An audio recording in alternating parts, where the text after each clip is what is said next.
तीसरे दिन राजा भोज ने राज दरबार में उपस्थित गणमान्य व्यक्तियों के समक्ष जैसे ही सिंहासन पर बैठने के लिए अपने कदम आगे बढ़ाए, तभी सिंहासन से चंद्रकला नाम की तीसरी पुतली प्रकट होकर उनके सामने आ खड़ी हुई और उनका रास्ता रोकते हुए बोली, अपने शारीरिक लक्षणों या सुंदरता से ही कोई महान नहीं होता, कर्म और ज्ञान की उपलब्धि भी जरूरी होती है। राजा भोज, तुम राजा तो हो, लेकिन इस सिंहासन पर बैठने के अधिकारी तभी होगे जब तुम्हें अपने कर्म और ज्ञान के बारे में पूरी जानकारी हो। मैं तुमसे यही कहना चाहती हूँ कि पहले अपने को इस योग्य बना लो। तुम्हें यदि मेरी बात का विश्वास नहीं है तो सुनो, मैं तुम्हें आंखों देखी एक कथा सुनाती हूँ। यह कहकर पुतली ने कथा सुनानी आरंभ कर दी। एक बार विक्रमादित्य के सैनिक एक साधारण सी वेशभूषा वाले एक युवक को पकड़कर राज दरबार में ले आए। वह युवक रात में बहुत सारे धन के साथ संदिग्ध हालत में कहीं जा रहा था। उसकी वेशभूषा से नहीं लग रहा था कि वह इस धन का मालिक है, इसलिए सैनिकों को लगा शायद ये कोई चोर है और चोरी के धन के साथ कहीं चंपत होने की फिराक में है। यही सोचकर वे उसे राजा के पास ले आए।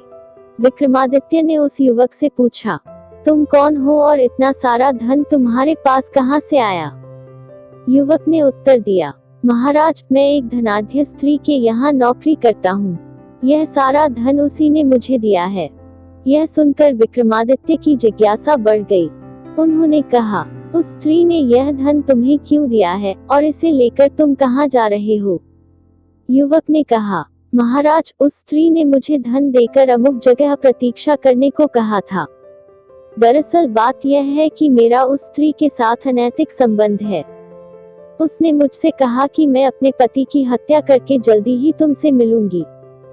फिर दोनों सारा धन लेकर कहीं दूर चले जाएंगे और आराम की जिंदगी व्यतीत करेंगे। यह सुनकर विक्रमादित्य ने युवक की बातों की सत्यता जानने के लिए तुरंत उसके बताए पते पर अपने सैनिकों को भेज दिया। सैनिकों ने आकर राजा को खबर दी कि उस कुलटा स्त्री को इस युवक के पकड़े जाने की खबर मिल चुकी है। अब वह इस बात के लिए विलाप करते हुए लोगों से सहानुभूति प्राप्त कर रही है कि लुटेरों ने सारा धन लूटकर उसके पति की हत्या कर दी है। अब वह अपने पति की चिता पर खुद को पतिव्रता साबित करने के लिए सती होने की योजना बना रही है। यह सुनकर विक्रमादित्य को स्त्री चरित्र पर बड़ा दुख हुआ। उन्होंने उस युवक को कारागार भेजने की बजाय अपने ही महल में रख लिया। अगले दिन सुबह विक्रमादित्य अपने कुछ सैनिकों व उस युवक को लेकर उस स्त्री के घर पहुंचे। वहां का दृश्य देखकर विक्रमादित्य चकित रह गए। वह स्त्री अपने पति की चिता पर बैठ चुकी थी और चिता को अग्नि लगने वाली ही थी कि तभी विक्रमादित्य ने चिता में अग्नि देने वाले ब्राह्मण को रोक लिया और बंदी बनाए गए युवक के साथ आगे बढ़कर स्त्री से बोले, इस युवक को पहचानो। फिर उन्होंने धन की थैली उसे दिखाते हुए कहा, यह युवक इस धन के साथ पकड़ा गया था। इसने हमें सब कुछ बता दिया है। अब चिता से नीचे उतरो और सजा पाने के लिए तैयार हो जाओ। यह सुनकर स्त्री कुछ क्षणों के लिए भयभीत हो गई, लेकिन दूसरे ही पल उसने निडरता से कहा, महाराज, मेरे चरित्र पर उंगली उठाने से पहले अपनी छोटी रानी के चरित्र की जांच कर लो। इतना कहकर वह बिजली की सी फुर्ती से चिता में कूदी और ब्राह्मण के हाथ से जलती हुई लकड़ी छीनकर चिता में आग लगा ली और स्वयं चिता में कूदकर सती हो गई। उस स्त्री की ऐसी करतूत देखकर विक्रमादित्य एकदम स्तब्ध रह गए। उन्होंने सोचा अब उसे राजदंड तो दिया नहीं जा सकता, इसलिए वे अपने सैनिकों सहित वापस अपने महल लौट आए। महल में आकर वे अपने शयन कक्ष में लेट गए। उस स्त्री का कथन बार बार उनके दिमाग में कौंध रहा था। उन्हें नींद नहीं आ रही थी, उन्हें बेचैनी हो रही थी। उन्होंने अब रानी पर निगाह रखनी आरंभ कर दी। उसी रात राजा ने देखा कि आधी रात के बाद उन्हें सोता हुआ समझकर छोटी रानी उठी और महल के चोर दरवाजे से बाहर जाने लगी। विक्रमादित्य भी दबे पांव उसका पीछा करने लगे। कुछ दूर चलकर रानी एक योगी के पास जाकर रुक गई, जो धूनी रमाए बैठा था। रानी को देखते ही योगी उठकर कुटिया के अंदर चला गया। रानी भी पीछे पीछे उसकी कुटिया में चली गई। इस घटना से उनके मन को बेहद धक्का लगा। उनकी मानसिक शांति जा चुकी थी। वे हर समय बेचैन व खिन्न रहने लगे। सांसारिक सुखों से उनका मन उचाट हो गया तथा मन में वैराग्य की भावना ने जन्म ले लिया। उन्होंने मन ही मन सोचा कि उनके धर्म कर्म में कोई कमी रह गई है, जिस कारण उनको अपनी छोटी रानी के छल और विश्वासघात को अपनी आंखों से देखना पड़ा। उन्होंने राजपाट का भार अपने मंत्रियों को सौंप दिया और समुद्र तट पर तपस्या करने चल पड़े। समुद्र तट पर पहुंचकर उन्होंने विनती के स्वर में कहा, हे समुद्र देवता, मैं आपके तट पर कुटिया बनाकर तपस्या करना चाहता हूँ। आप मुझे आशीर्वाद दें कि मेरी तपस्या में किसी भी प्रकार का कोई विघ्न उत्पन्न न हो। विक्रमादित्य के विनती भरे शब्द सुनकर समुद्र देवता बहुत प्रसन्न हुए। उन्होंने विक्रमादित्य को एक शंख देते हुए कहा, विक्रमादित्य, मेरा आशीर्वाद तुम्हारे साथ है। मैं तुम्हें यह शंख दे रहा हूँ। जब भी तुम पर कोई विपत्ति आएगी, इस शंख की ध्वनि से दूर हो जाएगी। समुद्र देवता से उपहार लेकर विक्रमादित्य ने वही समुद्र के किनारे एक कुटिया बनाई और वहां बैठकर साधना करने लगे। साधना करते करते समय बीत गया। उनकी साधना इतनी कठिन थी कि देवलोक में हड़कंप मच गया। देवराज इंद्र ने महसूस किया कि यदि विक्रमादित्य इसी प्रकार साधना में लीन रहे तो वे उनके सिंहासन पर अधिकार कर लेंगे। यह सोचकर देवराज इंद्र ने अपने सेवकों को बुलाकर आदेश दिया, जाओ और विक्रमादित्य के साधना स्थल पर इतनी वर्षा करो कि वह स्थान पूरी तरह जलमग्न हो जाए।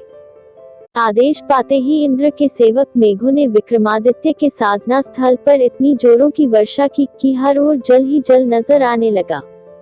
लेकिन विक्रमादित्य की कुटिया के आसपास बिल्कुल सूखा था, क्योंकि समुद्र देवता उन्हें निर्विघ्न साधना करने का वचन दे चुके थे।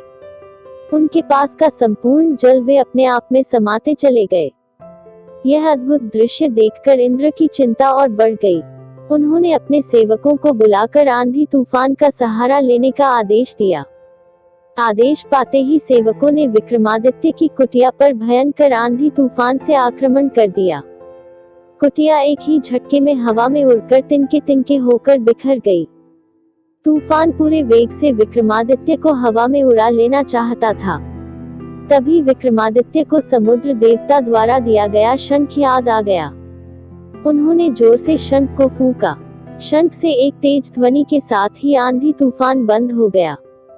वहां ऐसी शांति छा गई, मानो कभी आंधी आई ही न हो।